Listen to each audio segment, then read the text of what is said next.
Two very famous Scotsmen to thank for the Glasgow Central Station we're standing in today.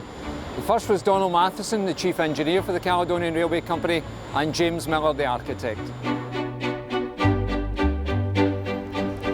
Where we're standing, the Brimland and the Clyde area beneath us at Glasgow Central Station has particular importance not only to the station itself, but Glasgow City as a whole. Due to an influx of two peoples. The first one was the Highland clearances. Highlanders came down from up north and settled at the Brimland area in the Clyde beneath us.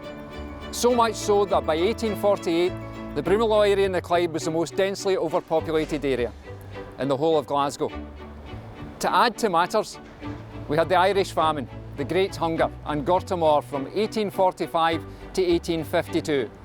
These people who had fled Ireland because of the famine, approximately 362,000 Irish men, women and children settled to start with in the Brimland and the Clyde area, living cheek by jowl beside the impoverished Highlanders and the poor Glaswegians.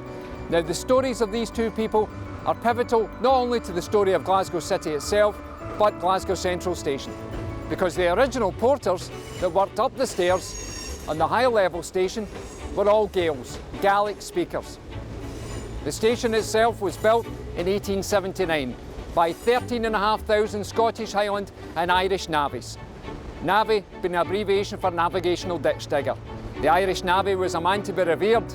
An Irish navvy could do in one day what ordinary workers took 5 days to do.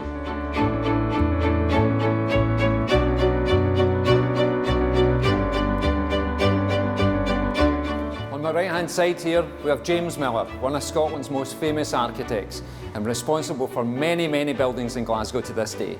None more so than the Commercial Bank and the Royal Infirmary. And what a wonderful moustache that man had. The walls in the basement area are littered with many of these brass rungs.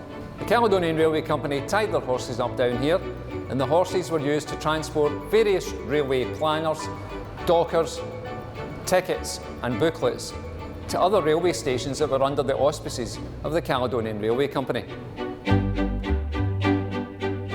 These two pictures on my left-hand side are of particular interest. The first one is Donald Mattison, who was the Chief Engineer for the Caledonian Railway Company and the man that we have to thank for the magnificent remodelled building we have today. After Mattison and Miller had remodelled Glasgow Central Station, they then went on to many other projects.